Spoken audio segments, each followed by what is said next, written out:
My sister texted you're paying half with a $92,000 renovation bill for her house. When I said no, she uninvited me from Christmas. On Christmas Eve, I took back what was mine. Dad, he whispered, his voice so small it barely cut through the blare of cartoons. Why am I not in the family? That question, from my 9-year-old son, sitting on a worn blue couch in the firehouse day room, his feet not even touching the floor, was a gut punch.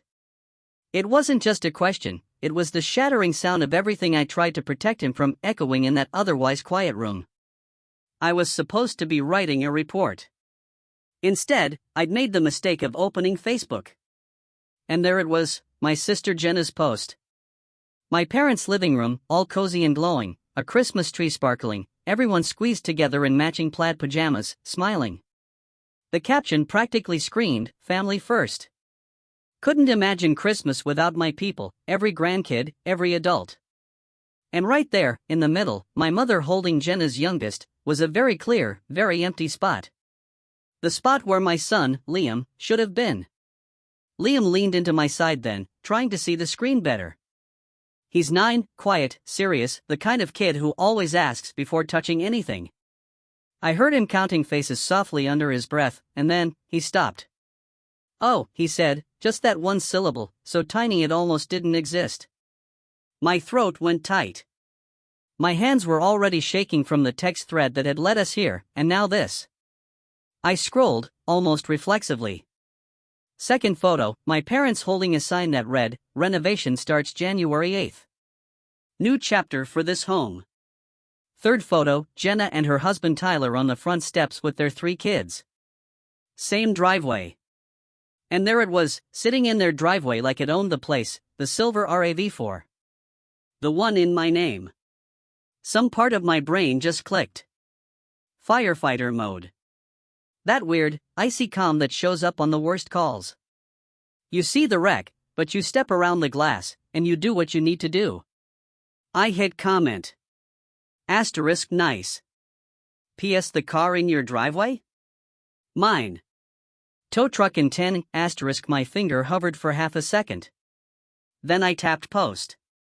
Liam looked up at me, his eyes wide. Am I not family now? He asked. That was the fire. Not the house I've run into with smoke up to the ceiling. Not the flipped SUV on the interstate.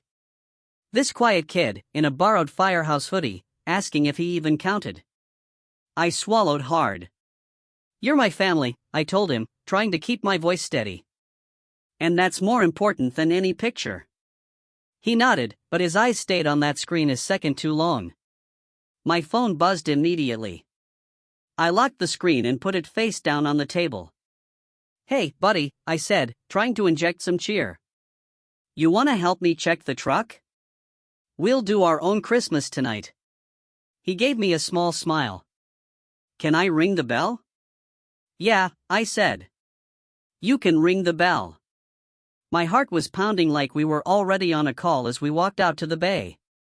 See, I'm Mark. 39.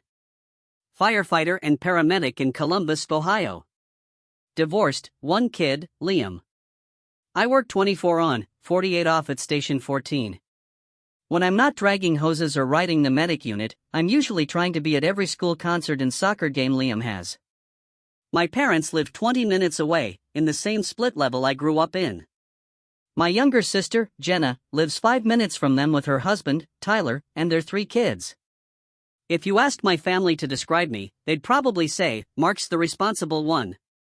The firefighter. The guy you call when your car dies or your basement floods. What they'd conveniently leave out is the part where they also call me when the water heater goes out and they can't afford a new one. Or when the electric bill is 2 months behind. Or the minivan needs tires, and you get overtime, right? Just this once. For years, I said yes. I picked up extra 24-hour shifts. I handed cash to my parents, tucked it into envelopes. I put repairs on my credit card. I co-signed loans. I told myself it was what you do. They watched Liam on nights when my ex-wife traveled for work, they helped in their way. It felt fair, in some twisted equation I never wrote down. It started small. Can you spot us $300 until Friday? Or, we're short for Christmas gifts this year. Can you help there? Then the numbers got bigger. A $5,000 roof loan that somehow turned into a gift, covering my dad's property tax after he retired early. Then co-signing for Jenna's RAV4 when her old car finally died. I signed because she had 3 kids in car seats, because she cried in the bank office, because my mom kept saying, "You're single, Mark. You don't have a big mortgage. Help your sister."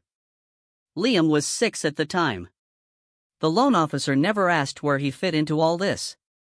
But the money was one thing. The way they treated my kid was another. They never outright said he was less than. That would have been easier to fight. It was the little stuff. Birthday parties where they forgot to get his favorite chips, but had everyone else's snacks lined up and labeled. Jenna's cousin day photos where Liam was always shoved to the edge or mysteriously in the bathroom when the camera clicked. Grandparent gifts where her kids got bikes and tablets, and Liam got a board game for all the grandkids to share that somehow never left their house. I told myself I was imagining it. Trauma brain from too many calls. Overprotective divorced dad. Pick your label. Then came Adventure Island. 2 summers ago. My parents called it a grandkid surprise. They had matching t-shirts printed. Liam was excited for weeks. We pulled into the parking lot, and my dad handed out season passes in little plastic sleeves. 1, 2, 3 passes for Jenna's kids. Nothing for Liam. When I asked, my mom laughed it off. Season passes are expensive, Mark. He doesn't live near us. He wouldn't use it enough to justify the cost. You can just buy him day tickets when you come. It's the same. Liam heard every word. He still wore the t-shirt. He still smiled.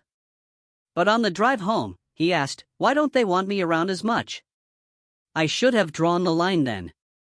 Instead, I picked up 2 overtime shifts and bought him his own season pass on our next weekend together. We went, just the 2 of us. I told myself that was the answer. Do more. Be more. Fill in the gaps. I didn't realize I was teaching them something, too. If they hurt my kid, I'd pay to fix it. The renovation drama started in September. I was coming off a 14-hour night of calls, 1 kitchen fire, 1 overdose, 1 elderly fall, when my phone buzzed in the parking lot.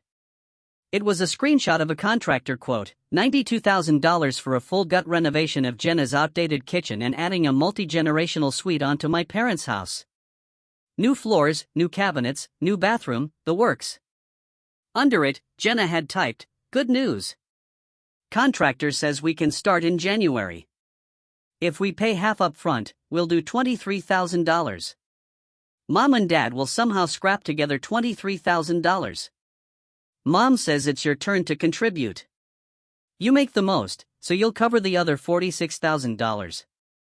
Family home equals family responsibility." I stood in that parking lot, bunker coat over my arm, reading it 3 times, $46,000. That's about a year of Liam's college at a state school. That's a decent used car. That's every holiday shift differential and side job I'd taken for the past few years. I wrote back 1 word, no. 2 minutes later, a voice note came through. Jenna's voice, too bright, too sugary. Okay. Well, if you're going to be selfish about it, that's your choice. But don't expect an invite to Christmas. And Mom's really hurt. She says you've never stepped up the way she thought you would. Tyler and I are doing everything, Mark. We have 3 kids. If you don't want to be part of the family home, maybe you shouldn't be around for family holidays either. I listened to it twice. I didn't reply. I just blocked notifications from our family group chat and went inside to shower off the smoke. I told myself they were mad in the moment, that it would blow over long before December. I was wrong. They made good on it. No Thanksgiving invite. Mom sent a single text, "You're welcome to stop by after dinner if you want to see your grandparents. After, not we'd love to have you both." Just a slot, like a plumber appointment. I took Liam to my buddy Dan's instead. He's one of the guys from my shift. His wife cooked too much on purpose. His kids treated Liam like a cousin. We went home full and tired and a little less hollow. December rolled in. A week before Christmas, Mom finally texted, "We're having everyone on Christmas Eve at 4. Given the tension, maybe it's better if you and Liam stay home this year, and we reset in January. I don't want drama in front of the little ones."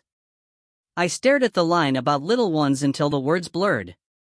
Liam is one of the little ones. I typed and deleted a dozen responses. Asterisk, how about no? Liam is a child, not a consequence. You're choosing a kitchen over your grandson in asterisk in the end, I didn't send anything. I screenshotted the message and filed it mentally under evidence. Whenever I feel like I'm overreacting, I go back to the actual words. Christmas Eve, I drew the short straw at the station. 24-hour shift. Liam's mom offered to keep him, but he begged to come with me. We're allowed, as long as there are no active calls. The captain's a softie about kids at Christmas, so Liam sat on the floor of the day room, building a Lego fire truck while I filled out equipment checklists. The guys gave him a mini helmet and let him climb in the cab of the engine. He was so proud. I told myself this was fine. Better than fine. We were together, that's what mattered. Then I opened Facebook. The family first photos hit me like opening a hot oven with your face too close. The sudden wave, the sting. Behind me, Liam's Lego bricks clicked quietly. He leaned into my side, looking from the photos to me and back, trying to do the emotional math an adult couldn't solve. Did we make them mad? He asked, after a long silence. We? I repeated. Yeah, 'cause we didn't go to the house. So they did Christmas without us. I had nothing. No neat answer. No soft lie. They made their choice, I said finally. Now I'm making mine. That's when I posted about the car. That's when the shaking in my hand stopped, and something steadier, colder, took its place. Here's the thing about that RAV4. It's not Jenna's car. Not legally. 3 years ago, her transmission blew. She called me crying in the firehouse parking lot.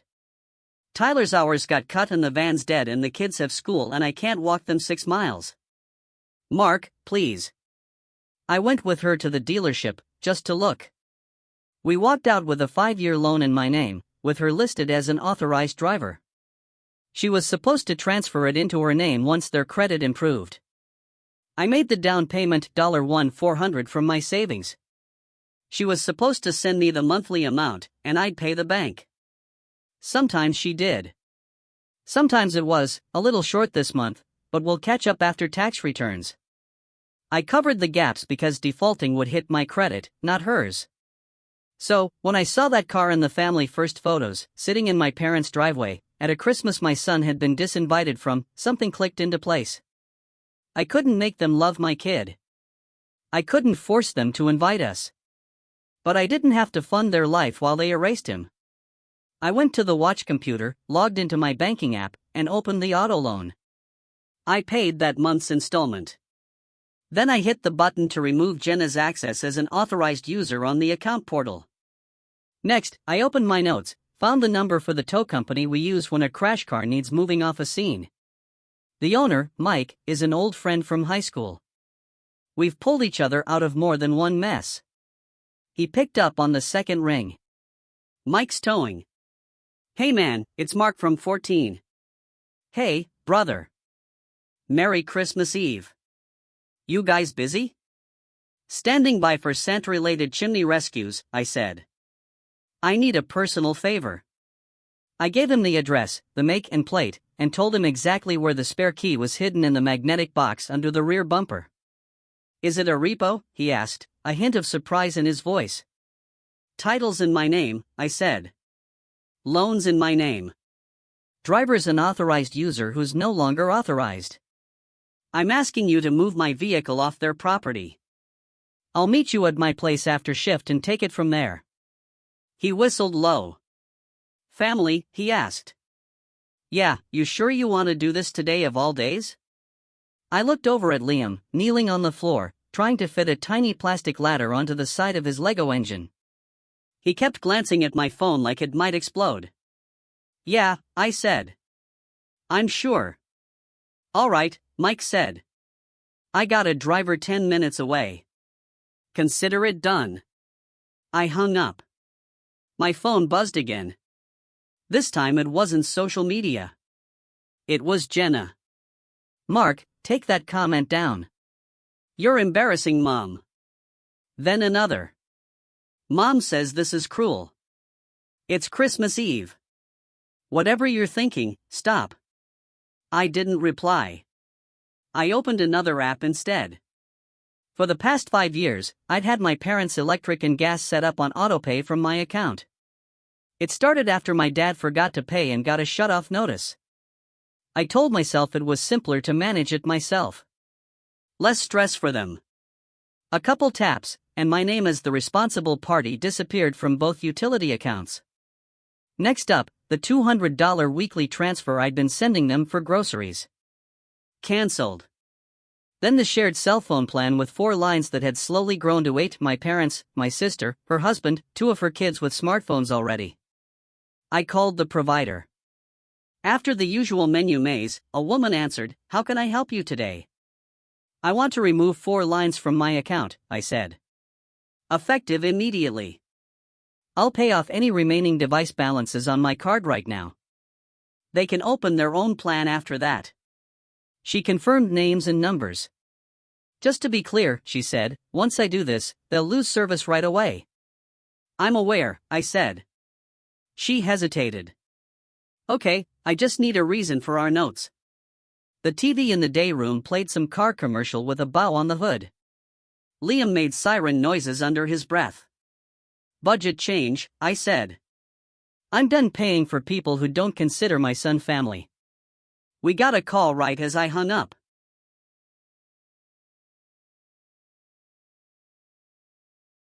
Kitchen fire. Grease.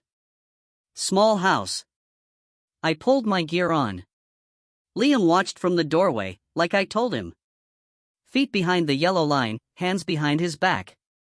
"Be safe," he said. "Always," I replied. The world shrank down to warm smoke and shouted commands and the weight of a charged hose again. When we cleared, I checked my phone in the back of the engine on the way home. 23 missed messages. The first was from Jenna. A photo of the RAV4 on a tow truck bed, taillights glowing in the early dark. "Are you insane? You stole my car on Christmas Eve. The kids are crying. Mom is hysterical. You've ruined today. How do you expect us to get to church?" The second was, "Mom, I don't recognize you anymore. This is spiteful. Your sister's kids did nothing to you. You're punishing them because you're mad at me. You've always held a grudge. Your father is furious." Then a voice note from my dad. "You better fix this before the bank gets involved, boy. We raised you better. You're not cutting this family off. You're having a midlife crisis. We'll talk when you've calmed down. And don't drag that kid into this." That kid of my blood ran cold. Liam was not that kid. He was my kid. And they had already dragged him into this the moment they wrote him out of Christmas. I put the phone away. The guys in the rig didn't ask. Firehouse rule. You don't push unless someone starts talking. I didn't start. The fallout hit full force the next morning. Christmas Day, 7:30 a.m. I walked into my house with Liam half asleep on my shoulder and a grocery store bag full of last night's leftovers. The crew insisted we take them. We'd done our own version of Christmas at the station. The guys brought small, wrapped gifts. The chief let Liam sit in the driver's seat and honked the horn once. We watched Home Alone on a 20-year-old DVD. It wasn't perfect, but it was honest. I tucked Liam into his bed at my place, clicked on his string of blue fairy lights, and stepped into the kitchen. My phone rang. Jenna. I let it go to voicemail. Then Mom, then Dad, then Mom again. Finally, my Aunt Lisa called. She's my dad's younger sister, the only one who's ever told him no without flinching. I answered. Hey, I said. There was a pause. Then, I just wanted to hear your voice before I drive over there and give your parents a piece of my mind. I exhaled a laugh I didn't know was in me. So, you saw? Oh, I saw, she said. I also saw a 9-year-old missing from every single Christmas photo. Want to tell me why? I told her everything. The $92,000 quote, the "It's your turn to contribute," the disinvite, the R84, my comment, the tow truck, the utilities, the phones. She listened without interrupting, which, for Lisa, is a miracle. When I finished, she was quiet for a long moment. Okay, she said finally. 1, I'm proud of you. 2, they're going to spin this like you're crazy. Let them. 3, I'm making lasagna and bringing my kids over tomorrow. Liam deserves a Christmas with family that actually acts like it. I blinked hard. You don't have to. I know, she cut in. I want to. And Mark, don't you dare apologize for any of this. They've been using you as an ATM with a pulse for years. Time's up. We hung up. I stared at the blank TV screen for a while. My phone lit up again with a new message from Mom. Your little stunt got your father's credit flagged. The bank called about the auto loan. We don't deserve this. After everything we've done for you, your sister is stuck with 3 kids and no car. You've taken Christmas away from them. Is this what being a firefighter has done to you? Made you cold. You need to fix this now. I typed back, then deleted it. Then typed again. This time, I kept it short. I'm not your backup bank. Liam is not optional. Until you can treat him like family, you're off my accounts and out of my wallet. Merry Christmas. I hit send. Then I blocked her number. I did the same for my dad and Jenna. The quiet that followed felt loud. They didn't stay quiet in real life, though. 2 days later, there was a knock at my door right as I was mixing pancake batter. Liam was at the table, drawing a fire truck with too many ladders. I wiped my hands and opened it. My parents and Jenna stood on the porch, bundled in winter coats, faces tight. My mom tried to step inside. I blocked the doorway with my body. Hi, I said. You can stay on the porch. Jenna's eyes were red. I couldn't tell if it was from crying or pure rage. You've humiliated me, she said, skipping hello entirely. In front of everyone on Facebook. On Christmas. I looked at her calmly. You disinvited my kid from Christmas, I said. On purpose. After expecting me to give you $46,000. That has nothing to do with the car, she snapped. It has everything to do with the car, I said. And the phone bill, and the utilities, and the money. Everything I've been covering while you all treat my son like a +1 you can leave off the guest list. My dad crossed his arms. You made your mother cry, he said, like that was the ultimate sin. I felt my jaw clench. She made my son cry, I said. You just didn't see it because you were too busy posing for family first pictures without him. Mom's face twisted. We just needed a drama-free Christmas, she said. You always bring tension, Mark. You're so sensitive. You'd rather punish us than let your sister get a nicer kitchen so we can host everyone properly. Is this really about Liam, or is it about your pride? Behind me, I heard Liam's chair scrape softly. He was listening. I made my voice steady. It's about my child, I said. And the message you're sending him. Which is what my dad demanded. That actions have consequences. That when you refuse to help family, you don't get to enjoy the benefits. You think that boy is going to remember one Christmas? I stepped out onto the porch and pulled the door almost closed behind me so Liam wouldn't hear the next part. He's already going to remember the Christmas he got left out, I said. I won't add the memory of watching his dad keep paying thousands of dollars to people who won't even include him in a picture. Mom shook her head, eyes glossy. We're your parents, she said. You owe us. No, I said quietly. I don't. Not like this. Not at the cost of my kid's sense of worth. Jenna jumped back in.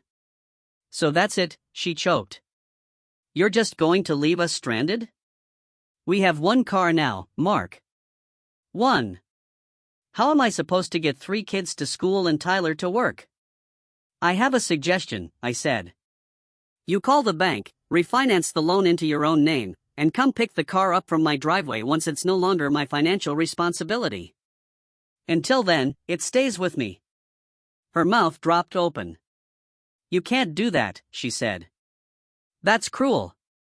What's cruel, I replied, is expecting me to keep you mobile while you cut my son out of your life whenever it's convenient. My dad jabbed a finger toward me.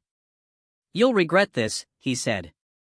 When we're gone, you'll wish you'd been more generous. Money comes and goes. Family doesn't. I thought of Liam counting faces on a screen. Of Adventure Island passes. Of every little slide I'd wallpapered. Over with overtime pay and nice gifts. Family does come and go, I said. Every time you choose a renovation or a perception over a child. I took a breath. You're not welcome in my house right now, I finished. When you're ready to apologize to Liam, not me, him. And when you're ready to treat him the way you treat Jenna's kids, we can talk. Until then, I'll mail any important documents. That's it. My mom started to say my name. I closed the door. My hands were shaking again. Liam was standing in the hallway, clutching his drawing. Are we in trouble? He asked. I crouched down so we were eye level. No, buddy, I said. We're just making new rules. New rules looked like this: no more automatic transfers to my parents. No more bailing out Jenna. No more answering calls from people who only remembered my number when a bill was due. Instead, I picked up one extra overtime shift not to hand over to them, but to open a dedicated account in Liam's name. College, trade school, first apartment, whatever he chose. Later, I told him it was our future fire station fund. He thought that was hilarious. Aunt Lisa came over the next night with 2 pans of lasagna, a bag of mismatched ornaments, and her teenagers in tow. They both unfollowed my parents on social media because we're not into fake, as her daughter put it. We ate at my tiny dining table, chairs borrowed from neighbors. Liam sat in the middle, telling my cousins about the fire engine horn he got to honk. No one made a joke at his expense. No one forgot his name. At some point, Lisa went quiet, her fork hovering over her plate. You know, she said, your dad's been like this since we were kids. Money, image, control. I was just too scared to cut him off. You did what I couldn't. I don't feel brave, I admitted. I feel like I set a house on fire and walked away. She snorted. You're a firefighter, Mark. Sometimes you have to tear down a burned-out wall so it doesn't collapse on people later. I let that sit. After they left, Liam dug through the bag of ornaments. There was a small wooden one shaped like a house, blank in the middle. Can I draw on this? He asked. Sure, I said. He grabbed a marker and carefully wrote, me and Dad's house. Family.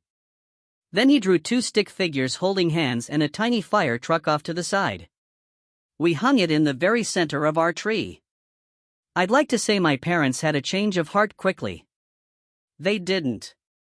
From what I heard through the grapevine, the renovation stalled without my $46,000. The contractor pushed their start date back. They had to pick cheaper cabinets. My dad called my aunt to rant about ungrateful children and woke therapy culture like it explained everything. They unfriended me on Facebook before I could unfollow them. Fine. A few cousins quietly liked my Merry Christmas from Station 14 post with Liam in his mini helmet. A couple even messaged to say they were proud of me for finally cutting the cord. The silver RAV4 sat in my driveway for 3 weeks. On New Year's Day, I called the bank and paid off the remaining balance in full. It hurt, but it also meant something important. The title would come to me clean, no strings. I drove the car to a used lot and sold it. I took the check and split it in half. Half went into Liam's account. Half went into a separate savings labeled therapy/attorney/emergencies. Because if there's one thing years on the job have taught me, it's that you don't wait for the next fire to start before you buy a new extinguisher. I didn't tell my family any of that. They found out the car was gone when Jenna showed up unannounced on my off day and saw an empty curb. She pounded on the door for a while. I wasn't home. Liam and I were at the park, practicing free throws and drinking hot chocolate from a thermos. Christmas that year was small, but it was ours. I swapped shifts to be home, covered our tiny place in crooked lights, and Liam helped, laughing as he got tangled in the cords. Lisa, her kids, and my buddy Dan's family squeezed around my table. Later, Liam showed me a drawing, my parents' house, and next to it, a smaller one with 2 stick figures and a fire truck, labeled Real Family. I knew then we already had everything we needed.